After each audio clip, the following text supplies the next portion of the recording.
So we can say here, shame refers more to like our integrity, having a sense of integrity. That's part of shame. It's not the totality of it, but it's part of it. Often when we think about shame, we think about guilt. And guilt is actually far away from shame, whereas shame is quite a positive state of mind. Guilt is a twisted, negative and deluded state of mind. It's something we need to get rid of.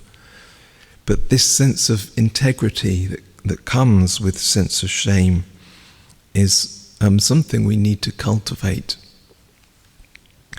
Why do we need to cultivate it? Well, one reason is life gets very frustrating without it. We're here, whether we're here in the temple, whether we're tuning in through live stream, we're here because we find this inspiring. We're generally genuinely inspired by this material. And one thing that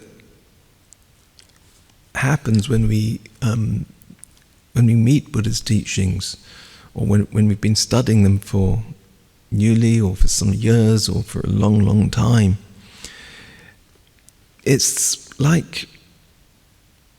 almost like climbing up a mountain, and then at the top of the mountain we kind of just look around and we see this beautiful vista. Whereas before we were just in a little kind of grotty hole somewhere, or a cave or whatever, and the world seemed like this big. But as we study the teachings, and suddenly it's like the world seems so big, and we find out about some just beautiful states of mind, and some really noble qualities that we thought never existed in this grey world. And it's like universal compassion. It's like compassion embraces all living beings. Wisdom, understanding the true nature of reality. It's just so beautiful. And then we look at ourselves and how we are, and we behave, and so on. And it can be, well, I'm not like that, and I'm not like that. But we try and so it's like we create we elaborate further in a positive way on our sets of ideals. But often we find ourselves incapable of actually living our ideals, because it's almost like we lack the integrity to walk the walk and live according to our ideals. So then, this is then where sort of guilt and bad self-concept come in, because one part of our mind is saying, yes, this is so beautiful, and this to be like that, and have compassion like that, and behave like this, and act like this, completely pure, and it's like, it's so wonderful. But then there's another part of us that's sort of, well, I can't do that, I can't do that, and I can't do that, and I can't, I'm not really good at that. It's just, there's another part of us that's not really very nice. And our job on the spiritual path is to try and move from this rather primitive, sometimes quite selfish, sometimes quite angry, or greedy side, to being this more noble compassionate, loving, kind, wise person that we read about in the books. How do we make that transition?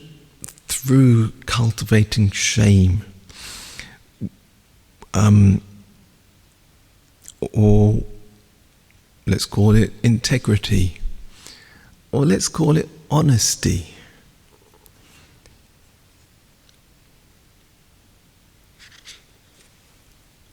Sometimes we can be quite dishonest in our practice of the teachings, in that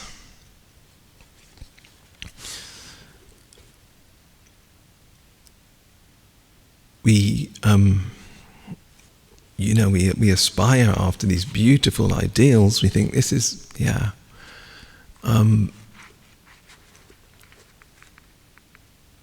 we're not very good at being like that. And somehow we can't accept that we're not like that. So there's a little bit of dishonesty in our practice, our spiritual practice. Dishonesty coming from not being able to accept that we're not this marvelous being. Instead, we're just fairly ordinary. We're doing our best sometimes.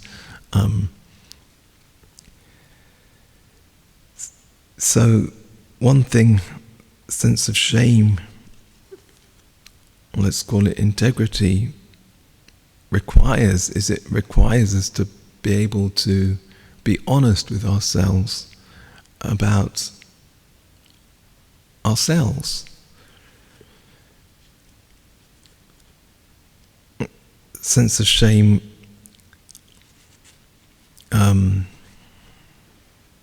involves us cultivating the ability to do what is courageous rather than what is just comfortable. We learn to do, what is the right thing rather than what is the fastest thing, or the most fun thing, or the most expedient thing, or the easiest thing. What is the right thing?